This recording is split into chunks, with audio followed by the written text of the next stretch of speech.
Students, आज हम कक्षा छठवीं की संस्कृत की एड ग्रेड देखेंगे। प्रथम पाठ जो है शब्द परिचय है। तो हमें सबसे पहले पुष्पाणाम नामानी लिखा है और फलानाम नामानी लिखा है। तो हमें यहाँ पे पुष्प का नाम दे रखा है और इस तरफ हमें फल का नाम दे रखा है। तो उनके हमें एक एक वर्ण को अलग करके देखना है। तो क, अ, म, अ, ल, अ और म। तो इस तरीके से कमल मिला के बना है कमल, कमलम बना है। इसी तरीके से हमें सारा ही अलग करना है। फल के लिए भी अलग करना था, तो हमने सारे ही जो हैं वर्ड को हमने अलग कर लिया है। ऐसे ही आप गेंदा के लिए भी देख सकते हैं। आम के लिए भी मैं पढ़कर नहीं बता रही हूँ, वरना बहुत लंबा वीडियो हो जाएगा। इसके बाद चंपकम के लिए भी दे रखा है और यहाँ पे केले के लिए भी, कदली फलम के लिए भी दे रखा है। तो आप इसमें से देख सकते हैं।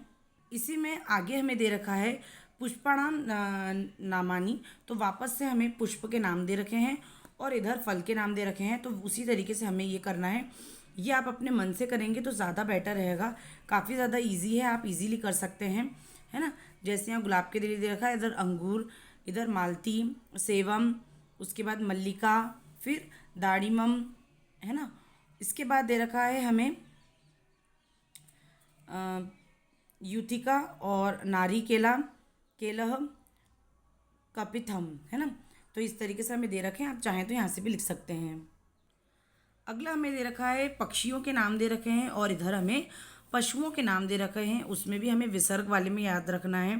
तो ये विसर्ग के लिए दे रखा है। तो हमें बकह, उष्ट्रः, चटका, एणः, है ना, और कपोतः, भल्लुकः, सारिका, शशकः, इस तरीके से हम सबके ही जो हैं लिख लेंगे। कुकुरः, है ना, कोकिला और वर्तिका और नकुलः, इन सभी के हम वापस से वर्ण अलग अलग करके लिख रहे हैं। इसी तरीके से आगे भी इस पेज पे हमें पक्षियों के और भी नाम दे रखे हैं और पशुओं के।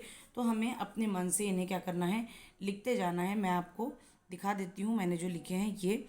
आप चाहें तो यहाँ से भी उतार सकते हैं, चाहें तो अपने मन से भी लिख सकते हैं। इसके बाद हम पाठ को स्टार्ट करेंगे। वस्तु के भी नाम दे रखे हैं हमें यहाँ पे, तो उन्हें भी मैंने जो है अलग करके लिख लिया है।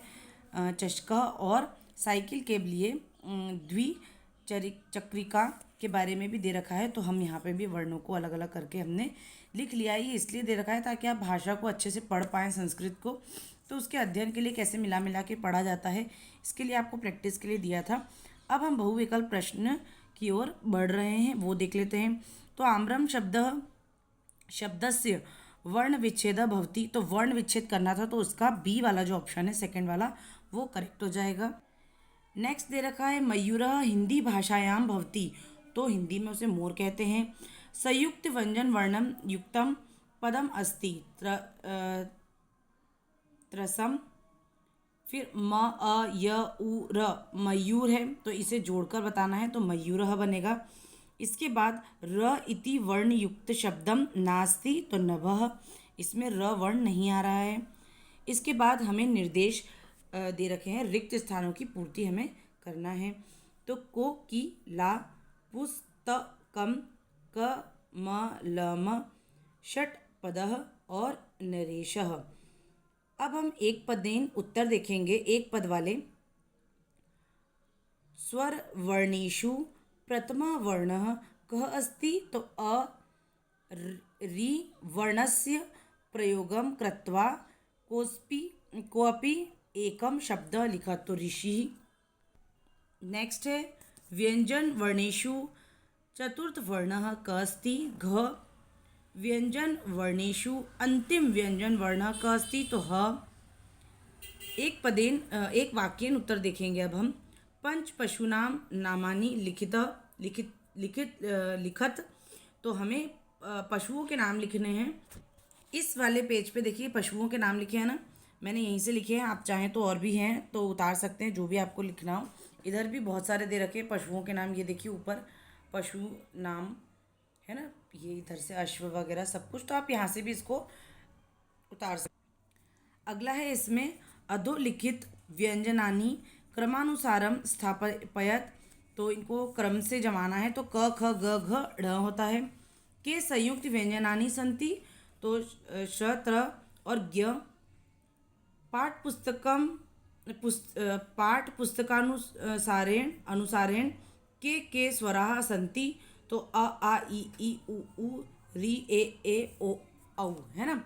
इसके बाद दीर्घ उत्तरी प्रश्न केवल 2 ही दे रखे हैं। पहली बार चैनल मेरा विजिट कर रहे हैं तो सब्सक्राइब करना बिल्कुल भी ना भूलें।